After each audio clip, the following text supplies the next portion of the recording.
Célébration de la Journée mondiale de la vie. Le thème de cette 9e édition est « Désarmons-nous, sourions à la vie ». 31 octobre 1992, ce jour-là, le Vatican réhabilite l'astrophysicien Galilée.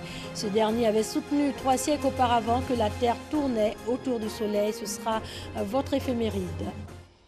Bonsoir à tous et bienvenue dans cette édition. On ouvre ce journal par un sourire. C'est à cela que nous invite ce soir l'ONG Les Amis de la Vie. La Journée mondiale de la vie a été célébrée récemment. Le thème de cette 9e édition est « Désarmons-nous, sourions à la vie ». Le reportage de Dingui Dingui. Du bruit, des acclamations, des chants et danses, surtout le sourire sur tous les visages pour célébrer la vie. Parce que la vie, disent-ils, est plus qu'un trésor. Ces membres et sympathisants de l'ONG Les Amis de la Vie entendent ainsi sensibiliser le maximum de personnes sur l'intérêt de la vie. Nous avons besoin de nous désarmer de nos rancœurs. Nous avons besoin de nous désarmer de tout ce qui est entrave à la vie. Nous avons besoin de nous désarmer de tout ce qui peut nous mener à aller contre notre frère. C'est un moment important qui nous paraît souvent inaperçu, mais ça marque une reconnaissance au Seigneur, une reconnaissance aux dons que nous avons reçus. Avant de déclarer officiellement ouverte cette journée mondiale de la vie, le ministre des Sports et des Loisirs, par ailleurs parrain de cette 9e édition de la Journée mondiale de la vie, a engagé les Ivoiriens à plus de respect pour la vie en poursuivant les efforts de réconciliation nationale. Aujourd'hui, nous vivons souvent avec du superflu. Nous vivons avec des objets que nous gardons, on ne sait trop pourquoi. Je crois qu'au cours de cette quinzaine, c'est l'occasion pour chacun d'entre nous de pouvoir transmettre le sourire à plus démunis, à plus malheureux, à celui qui n'en a pas. Cette 9e édition de la Journée mondiale de la vie a pour thème « Désarmons-nous, sourions à la vie » et vise entre autres objectifs à encourager la culture du partage et de l'action solidaire, notamment chez les célébrités d'ici et d'ailleurs. Demain mercredi 1er novembre 2017 est déclaré jour férié chômé et payé sur toute l'étendue du territoire en raison de la Toussaint, une fête chrétienne durant laquelle l'Église honore tous les saints. Des kits scolaires pour 200 petites filles issues de familles modestes. L'ONG Femmes de Demain, qui apporte ainsi son appui aux parents, veut favoriser la scolarisation des filles et surtout leur maintien à l'école. Mamadou Kouassi. Des kits scolaires composés de cartables, de manuels et de tenues scolaires, le tout d'une valeur de 3 millions de francs CFA. C'est le don de l'ONG FEDEM, Femmes de Demain, à 200 enfants des familles défavorisées du district d'Abidjan pour l'année scolaire 2017-2018. Un don qui s'inscrit dans le cadre de l'école obligatoire initiée par l'État de Côte d'Ivoire. Selon les donateurs, il s'agit d'apporter un appui aux parents pour la scolarisation de leurs enfants. Remettre des kits des enfants défavorisés, nous voulons que les enfants soient au même titre d'égalité. Que ce soit le petit garçon, la jeune fille, tout le monde soit au même titre d'égalité par rapport à la scolarisation. Outre la remise de kits scolaires, une conférence a été dite sur la scolarisation de la jeune fille. Filles de familles modestes et défis éducationnels, c'est le thème développé par Dr Massita Koulibaly Bomba, qui dans son intervention a relevé que la non-scolarisation de la jeune fille se situe à 2 niveaux. Les aspects culturels dans le sens où, pendant longtemps, l'éducation de la jeune fille a été défavorisée par rapport à l'éducation des jeunes garçons. On se disait que l'éducation de la jeune fille, c'est de la préparer simplement au mariage. Le second aspect, c'est que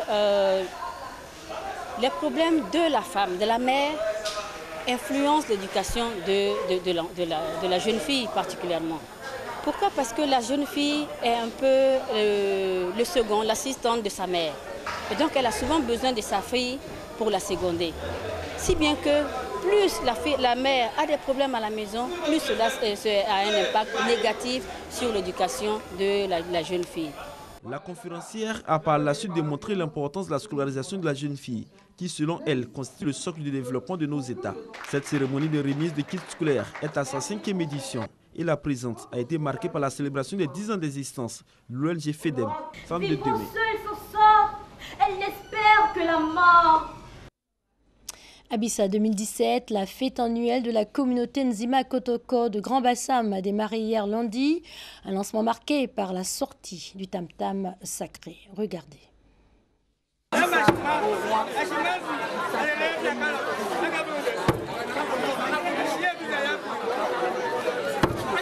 festivités marquant le nouvel an du peuple Nzima viennent ainsi de démarrer.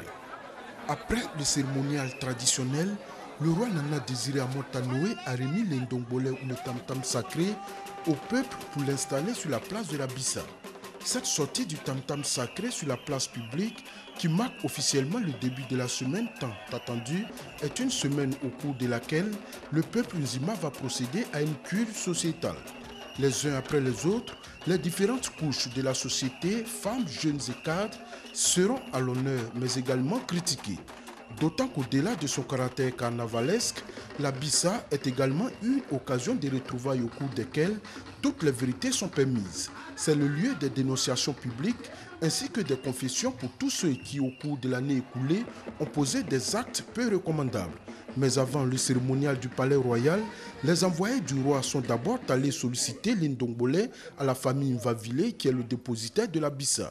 C'est au cours d'une procession que le tam-tam sacré a été conduit au palais royal pour être remis au roi qui à son tour l'a mis à la disposition du peuple pour la célébration du Nouvel An.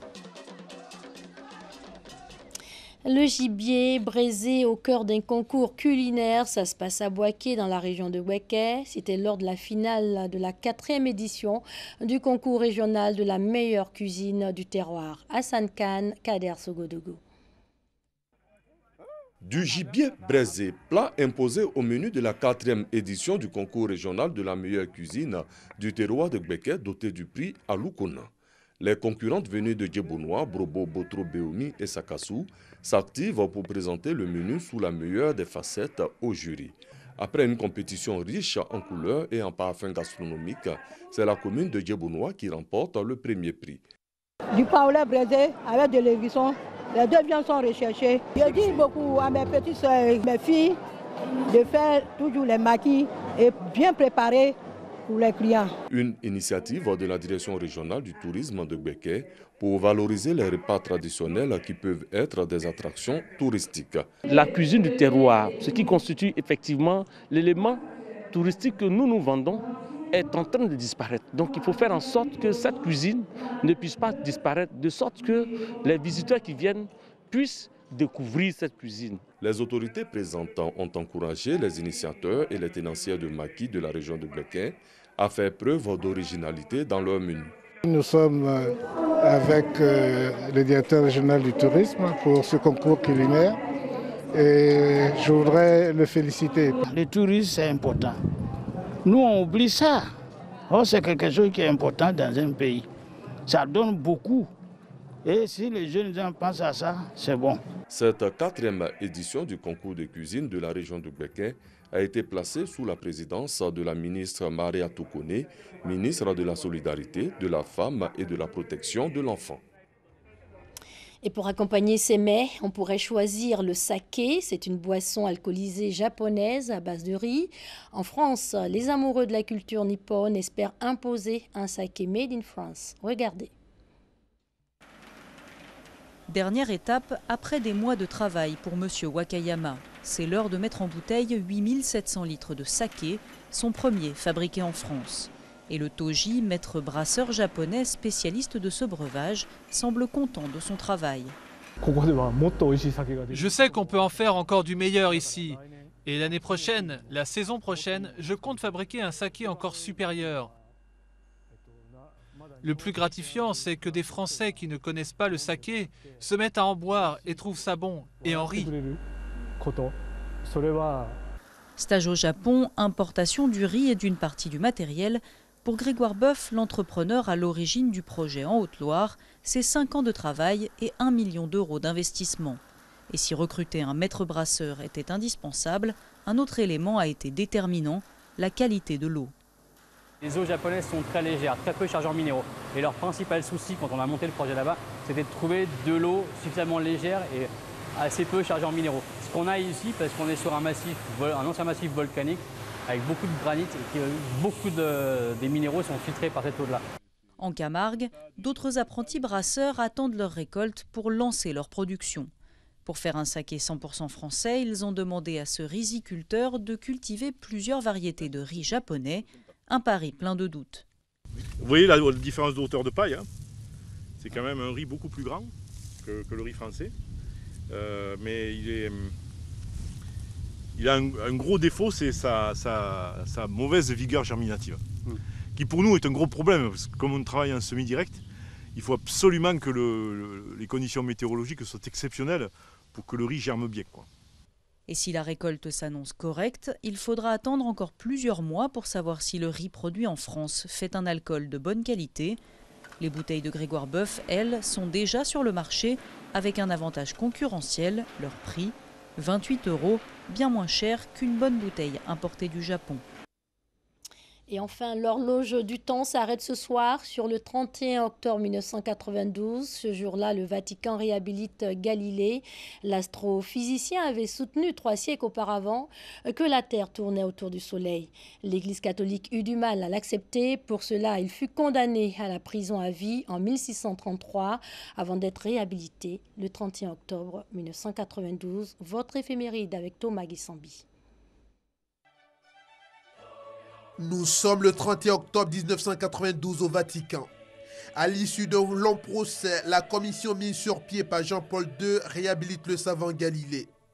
Ce dernier qui avait soutenu ce que l'on appelle la révolution copernicienne, celle qui place le Soleil au centre de l'univers et non plus la Terre. 3 siècles auparavant, soit en 1633, Galilée fut condamné à la prison à vie par le tribunal suprême de l'Inquisition pour avoir réfuté la doctrine voulant qu'il est contraire à la Bible que la Terre tourne autour du Soleil. Et non le contraire. Le grand savant avait alors été contraint d'abjurer devant le tribunal de l'Inquisition. L'astronome Galilée, Galileo Galilei de son nom italien, est jugé pour hérésie en 1633 malgré un argumentaire scientifique exact. Pourtant, pour éviter la condamnation à mort, l'Inquisition le force à renoncer publiquement à ses opinions et à ne plus discuter de ses théories héliocentriques. Ses écrits et ceux de Nicolas Copernic sont désormais interdits.